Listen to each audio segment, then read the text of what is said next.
हमने पहले रिप्रोडक्शन के बारे में पढ़ा था। अब हम रिप्रोडक्शन के टाइप्स के बारे में पढ़ने वाले हैं। रिप्रोडक्शन के 2 टाइप्स हैं, sexual reproduction and asexual reproduction. आज हम पहले एसेक्सुअल रिप्रोडक्शन के बारे में पढ़ने वाले हैं। In asexual reproduction single parent is involved, यानी कि एक सिंगल पेरेंट से ही ऑफस्प्रिंग प्रोड्यूस हो जाएगी। अब सोचो, सिंगल पेरेंट इन्वॉल्व है तो क्या कोई वेरिएशन आएगा? नहीं ना। जो ऑफस्प्रिंग प्रोड्यूस होगी वो जेनेटिकली एंड मॉर्फोलॉजिकली अपने पेरेंट के सिमिलर होगी, यानी जो भी ऑफस्प्रिंग होगा वो दिखने में बिल्कुल अपने पेरेंट की तरह सिमिलर होगा। हैंस तो हम जो ऑफस्प्रिंग एसेक्सुअल रिप्रोडक्शन में प्रोड्यूस होती है उसको क्लोन्स कह देते हैं। क्यों? क्योंकि clones are those which are genetically and morphologically similar to their parents. अब asexual reproduction is common among single celled organism.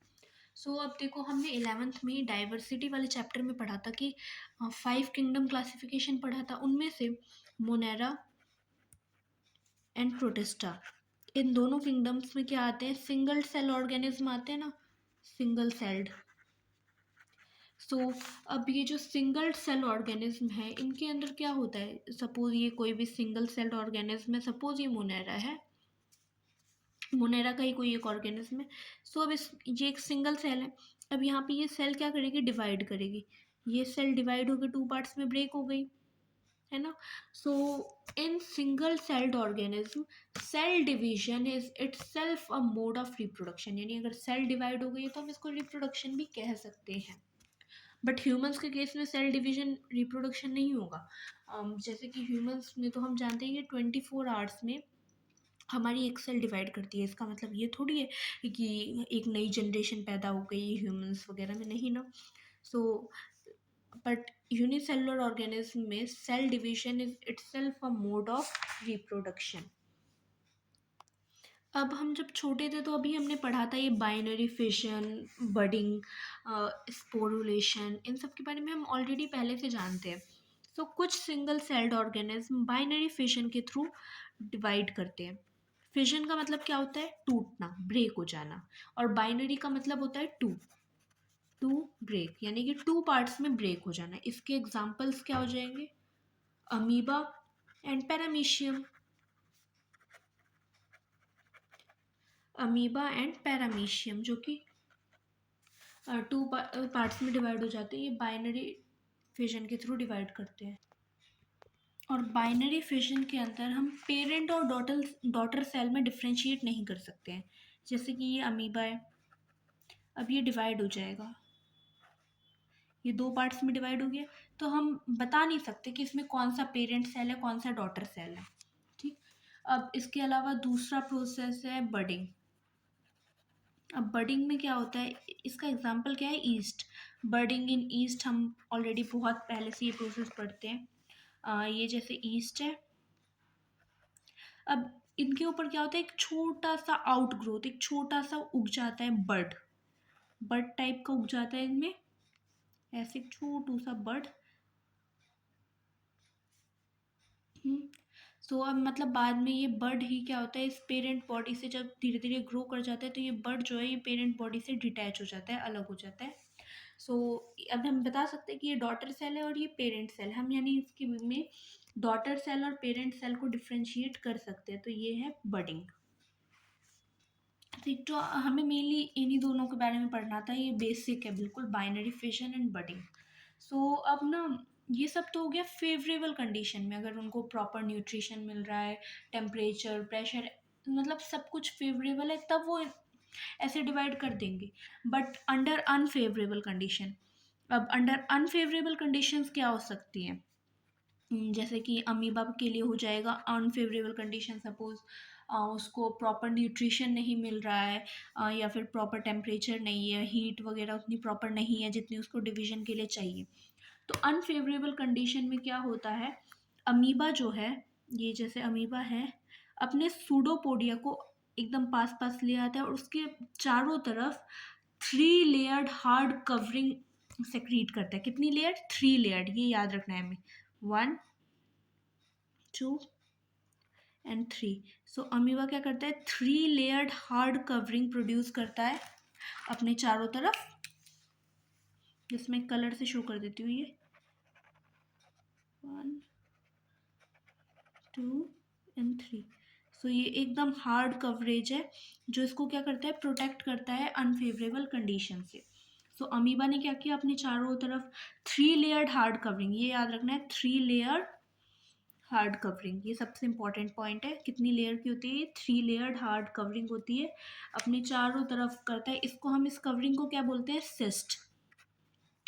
और इस प्रोसेस को हम क्या बोलेंगे, the process in which amoeba secretes a 3 layered hard covering called cyst is known as encystation. इस process का क्या नाम है, इंसिस्टेशन। सो ये तो हो गया उसका अनफेवरेबल कंडीशन में, है ना। अब जो अनफेवरेबल कंडीशन है, अब जैसे जैसे धीरे धीरे मान लो अब फेवरेबल कंडीशन आ गई, अब अनफेवरेबल कंडीशन हमेशा तो रहेगी नहीं। सो ये अनफेवरेबल कंडीशन जैसे ही हट गई तो अमीबा क्या करेगा, ये इसका सपोज ये सिस्ट है, 3 लेयर्ड है, आप समझ जाना।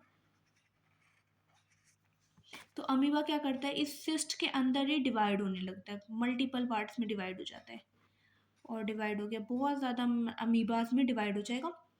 तो ये जो अंदर डिवाइड हुआ है, इन छोटे छोटे अमीबा, मिनट अमीबास, एनसीईआरटी में टर्म दे रखी है मिनट अमीबा और सूडोपोडियोस्पोर्स, यानी बहुत ही छोटे छोटे, इनको हमने क्या नाम दे दिया, मिनट अमीबास, यानी बहुत ही छोटे छोटे अमीबास, या फिर इनका दूसरा नाम क्या है, सूडोपोडियोस्पोर्स।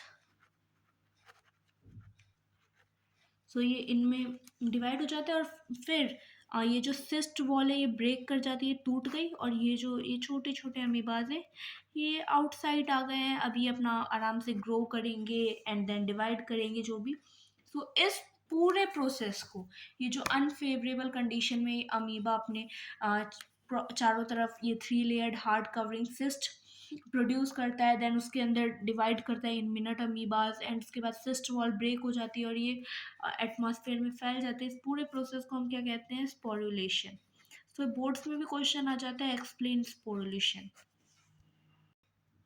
सो अभी हमने सिंगल सेल्ड ऑर्गेनिज्म के अंदर एसेक्सुअल रिप्रोडक्शन को पढ़ा, मोनेरा और प्रोटिस्टा के बारे में थोड़ा सा। अब हम थर्ड किंगडम फंजाई के बारे में बात करते हैं।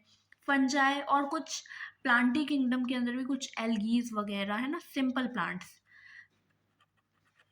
सिंपल प्लांट्स लाइक एल्गी, है ना। तो ये एल्गी वगैरह के इनके अंदर भी कुछ ना कुछ एक मतलब स्पेशल स्ट्रक्चर प्रोड्यूस होता है फॉर एसेक्सुअल रिप्रोडक्शन। जैसे कि हमने पढ़ा था अभी, ईस्ट में बड प्रोड्यूस हो जाती है ना।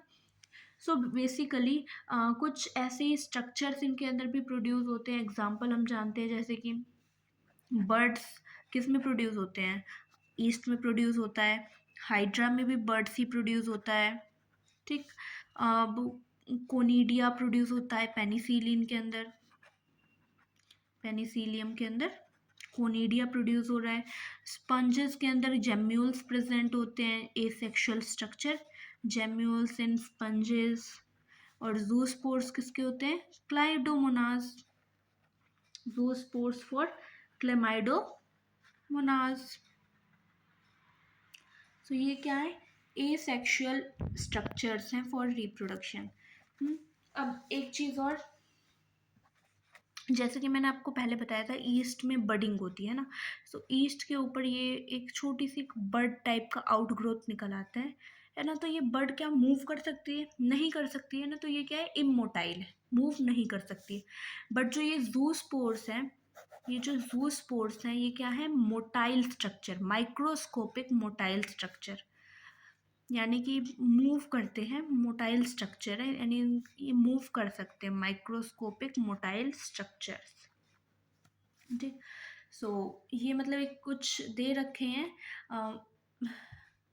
एसेक्सुअल रिप्रोडक्शन के कुछ स्ट्रक्चर्स हैं जिसके थ्रू मतलब इन ऑर्गेनिज्म के अंदर एसेक्सुअल रिप्रोडक्शन होती है।